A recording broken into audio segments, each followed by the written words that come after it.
sedikit saja saya akan menyampaikan pelajaran yang saya ambil. Mungkin nanti Bapak Ibu teman-teman boleh tambahkan secara detailnya dan lengkapnya lagi. Di Kejadian 39 ini judulnya Yusuf di rumah Potifar. Jadi yang seperti kita baca ini menceritakan bagaimana Yusuf berada di rumah Potifar dan dia digoda oleh Potifar. Nah, istri Potifar, maaf. Nah,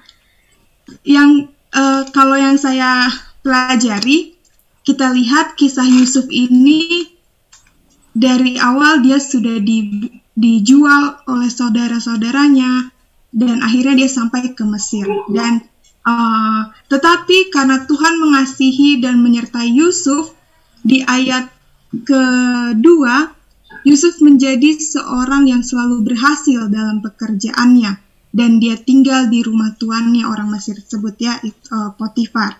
Tetapi seperti pepatah bilang, semakin tinggi seseorang maka semakin besar angin yang menggoncang.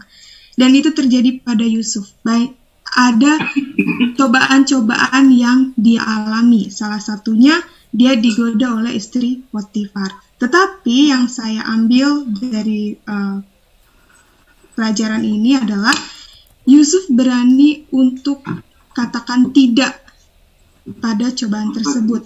Sama seperti say no to drugs.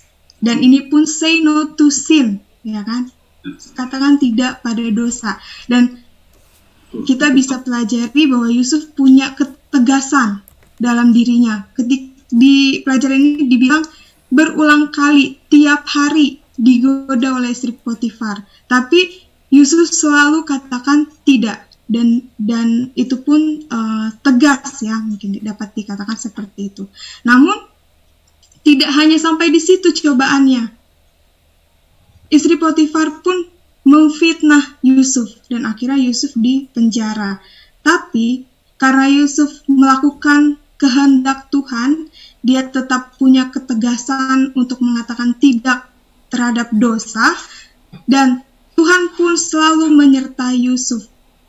Ketika Yusuf jatuh karena dia melakukan hal benar, Tuhan menyertai dia dan dia pun dalam penjara tidak merasakan kesulitan.